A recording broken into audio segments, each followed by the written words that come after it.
सबसे पहले मैं आप सबको नववर्ष की ढेर सारी शुभकामनाएं देता हूं।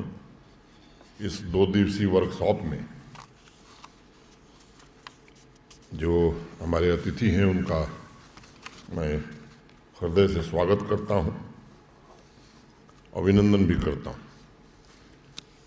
एक कोशिश जम्मू कश्मीर में की जा रही है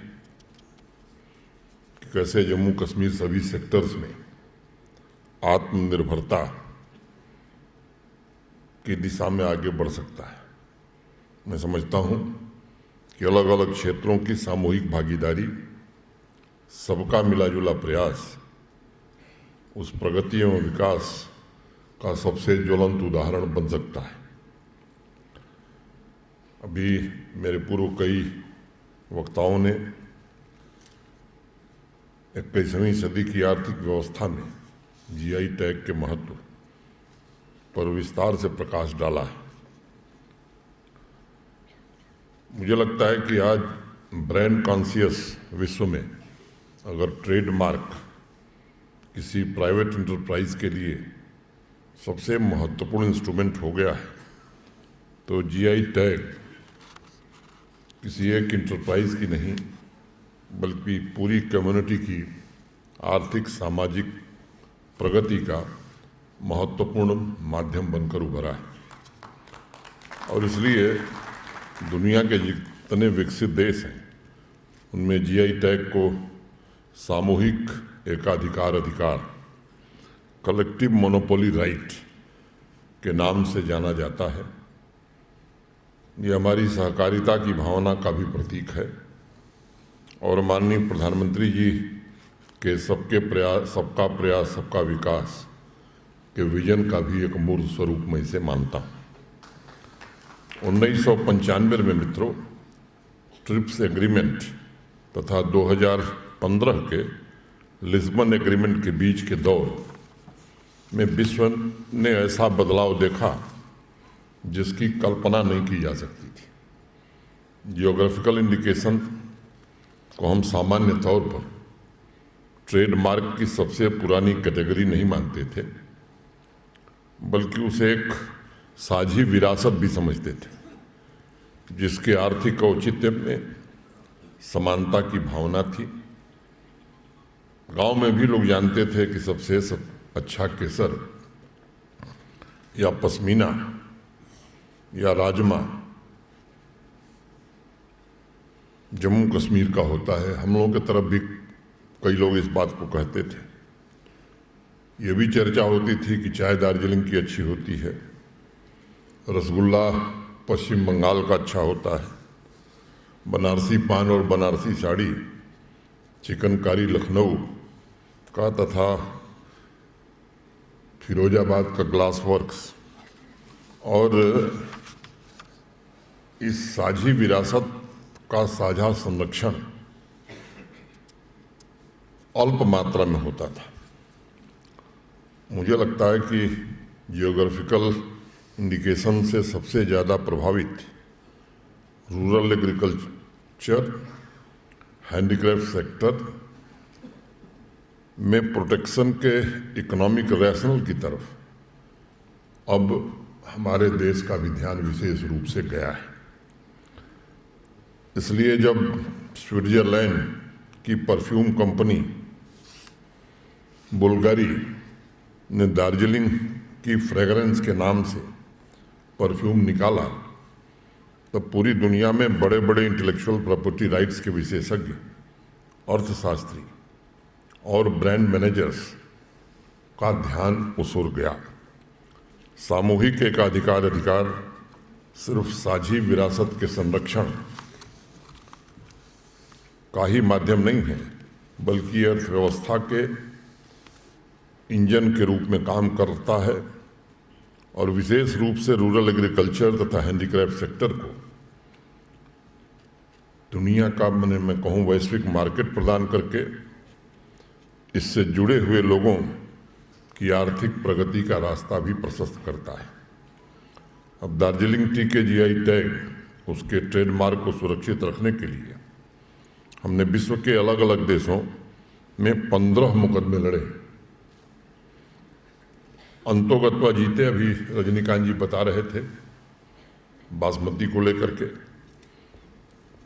आप में से अनेक लोगों को मालूम है कि जब मुकदमा चल रहा था तब बहुत से मार्केटिंग विशेषज्ञ लिखते थे कि लोगों को जीआई टैग को लेकर इतना परेशान होने की जरूरत नहीं है। लेकिन ऐसे समय में जबकि consumer market, organic, fair trade तथा ऑथेंटिक, इन 3 कैटेगरीज में बटा हुआ है। फूड और हैंडीक्राफ्ट के प्रोडक्ट का मार्केट क्वालिटेटिव एस्पेक्ट पर फोकस कर रहा है। तब भारत प्रधानमंत्री जी के नेतृत्व में यह सुनिश्चित कर रहा है कि हमारी साझी विरासत के गुडविल को वैश्विक ख्याति मिले और इसकी हर कोशिश अब प्रारंभ हुई। मैं डुल्लू साहब को, उनकी पूरी टीम को हृदय से बधाई देना चाहूँगा कि उन्होंने एक इनिशिएटिव जो लिया है आज। मैं समझता हूँ कि आने वाले दिनों में जम्मू कश्मीर की आर्थिक प्रगति का मार्ग ये प्रशस्त करेगा। आप जानते हैं कि हमारी जो मानसिकता है, चलता है, होता है, ये लंबे समय से इस मानसिकता में हम जी रहे थे। लेकिन जब हम दुनिया की 5वीं बड़ी अर्थव्यवस्था बन गए, जब हम सपना देख रहे हैं कि आने वाले दिनों में दुनिया की तीसरी बड़ी अर्थव्यवस्था हमें बनना है, तो मुझे लगता है कि अब ये एटीट्यूड देश बर्दाश्त नहीं कर सकता, अफोर्ड नहीं कर सकता। अभी बहुत सोने की चिड़िया का जिक्र हो रहा था। मैं 1 मिनट आपका ध्यान आकर्षित करना चाहता हूँ। मित्रों, ये नॉलेज इकॉनमी की जो बात हो रही है, भारत सोने की चिड़िया इसलिए नहीं बना था कि हमारे यहाँ सोना बहुत था। ये भ्रम निकाल देने की जरूरत है। सोना दुनिया के दूसरे देशों से हम ले आते थे। जब दुनिया के दूसरे देशों को नेविगेशन के बारे में ज्ञान नहीं था, तब हम लागर्थिन के आधार पर हमारे पानी के जहाज सुदूर दक्षिण अफ्रीका के आगे जाते थे। और अभी वहाँ निशान मिले हैं, पाली में लिखे हुए, संस्कृत में लिखे हुए। और न्यूटन ब्रिटिश पार्लियामेंट को कहता है उस जमाने में। पता नहीं भारत के गणितज्ञ, मैथमेटिशियन कैसे हैं जो बिना नेविगेशन के ही पानी के जहाज को दुनिया में जहां चाहते हैं वहां भेज देते हैं। क्या नहीं था हमारे पास। ये सच है कि आक्रांता का शब्द का इस्तेमाल किया रजनीकांत जी ने। लंबी गुलामी के कारण हमारी व्यवस्थाएं बदली। मुझे लगता है कि फिर से भारत स्वाभिमान के साथ खड़ा हो रहा है और मुझे पूरा भरोसा है कि आने वाले दिनों में हम सब मिल करके उस सपने को जरूर पूरा करेंगे। आप सब जानते हैं कि नॉर्थ वेस्टर्न हिमालय के अनेक ऐसे उत्पाद हैं जिसकी वैश्विक ख्याति है।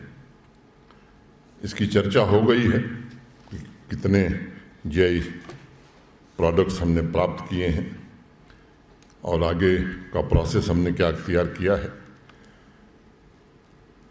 लेकिन सामान्य रूप से आप देखें तो अधिकतम प्रोडक्ट हमारे एग्रीकल्चर और हैंडीक्राफ्ट सेक्टर से ही जुड़े हैं। और ये ऐसा सेक्टर है जो रूरल इकॉनमी को, ग्रामीण क्षेत्र में रहने वाले जम्मू कश्मीर के लोगों के जीवन को बदलेगा। अनेक एक्सपर्ट्स हैं, टेक्निकल एस्पेक्ट उसका देखेंगे।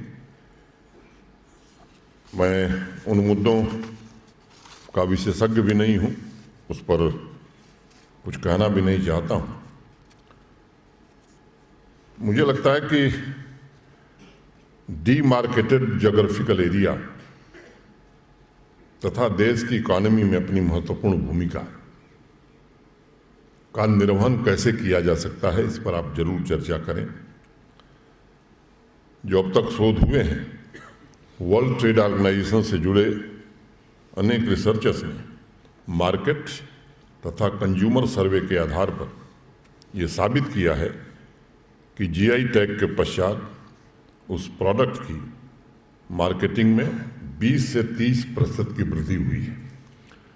मुझे लगता है जम्मू कश्मीर को भी जिन प्रोडक्ट्स को जीआई टैगिंग मिली है, हमें भी उसका डॉक्यूमेंटेशन करना चाहिए कि बिफोर जीआई टैगिंग क्या स्थिति थी, जीआई टैगिंग मिलने के बाद अब क्या स्थिति है, क्या उसका लाभ अब सामान्य व्यक्ति तक पहुंच रहा है या कुछ लोगों तक सीमित है, कैसे अधिक से अधिक लोगों तक लाभ मिल सकता है। इस दिशा में हमें काम करने की जरूरत है। सैफरन इसका प्रमाण है। ईरान के बहुत से डिस्ट्रीब्यूटर्स वहाँ के सैफरन को कश्मीर का सैफरन बताकर गल्फ कंट्रीज में विशेष रूप से बेच रहे थे। जीआई टैग के पश्चात कश्मीर का असली सैफरन, उसका एक्सपोर्ट बढ़ा है, ये हकीकत है। जीआई टैग के महत्व का एक और प्रमाण हमने हैंड नॉटेड कारपेट तथा पेपर मासी में भी देखा है। एक समय था जब हम कारपेट का हमारा एक्सपोर्ट 5,000 करोड़ से ज़्यादा था। धीरे धीरे गिरावट आई। अभी 1 साल पहले उस दिशा में भी प्रयास हुआ है। मुझे लगता है कि पब्लिक पॉलिसी इंस्टीट्यूट के रूप में जीआई टैग ने स्वदेशी ज्ञान के प्रमोशन में अपनी महत्वपूर्ण भूमिका निभाई है।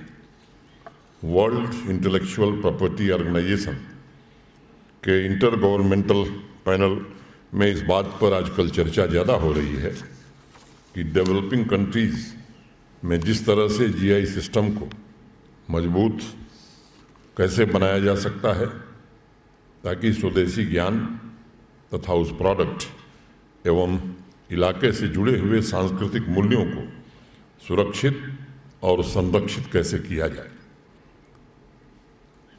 जिक्र हुआ है, बिल्लू साहब ने किया, भद्रवा का राजमा, रामबन का अनारदाना, अनेक चीज़ों का प्रयास यहाँ किया जा रहा है। स्वाभाविक रूप से इससे यहाँ समृद्धि आएगी। ये चर्चा हुई है अभी जो एक अपेक्स कमेटी एग्रीकल्चर को लेकर के बनी थी, उसकी रिकमेंडेशंस को प्रशासन ने पूरी तरह से इम्प्लीमेंट करने का मन बनाया है।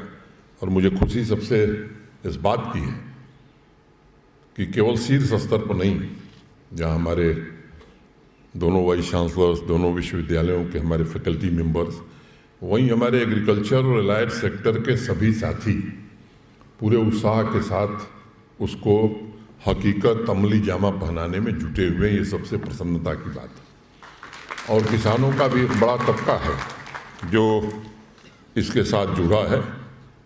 मुझे लगता है कि सबको, हम सब जानते हैं कि लगभग 70% लोग जम्मू कश्मीर के, इनका जीवन कृषि पर आधारित है। 13 लाख परिवार है।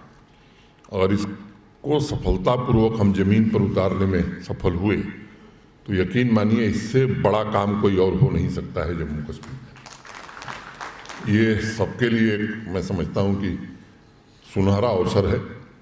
और कुछ लोग हैं कुछ दिन बाद चले जाएंगे, लेकिन जो लोग यहाँ हैं उनसे मैं कहना चाहता हूँ कि इतिहास के स्वर्णिम अक्षरों में नाम आपका लिखा जाएगा।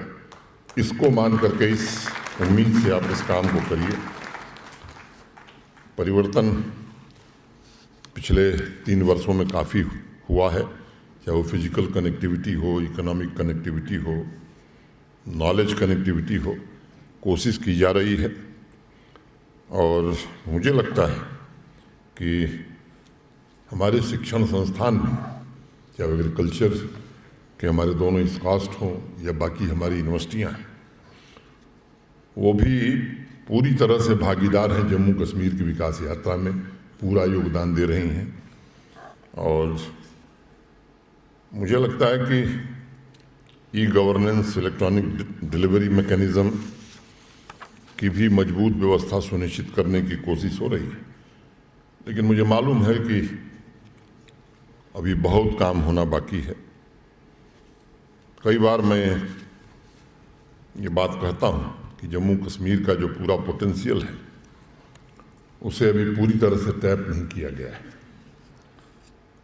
और तभी वो हो सकता है जब सभी स्टेक होल्डर्स मिल करके एक साथ एक प्लेटफार्म पर काम करेंगे और आज पुनः मैं इस बात को दोहराता हूँ, ग्रामीण तथा शहरी इलाकों में जो गैप है उसे कम करने के लिए ग्रामीण जम्मू कश्मीर की अर्थव्यवस्था का नर्व सेंटर बनाने के लिए फिजिकल कनेक्टिविटी, इकोनॉमिक कनेक्टिविटी और नॉलेज कनेक्टिविटी, इन तीनों मोर्चों पर हम सबको काम करना होगा।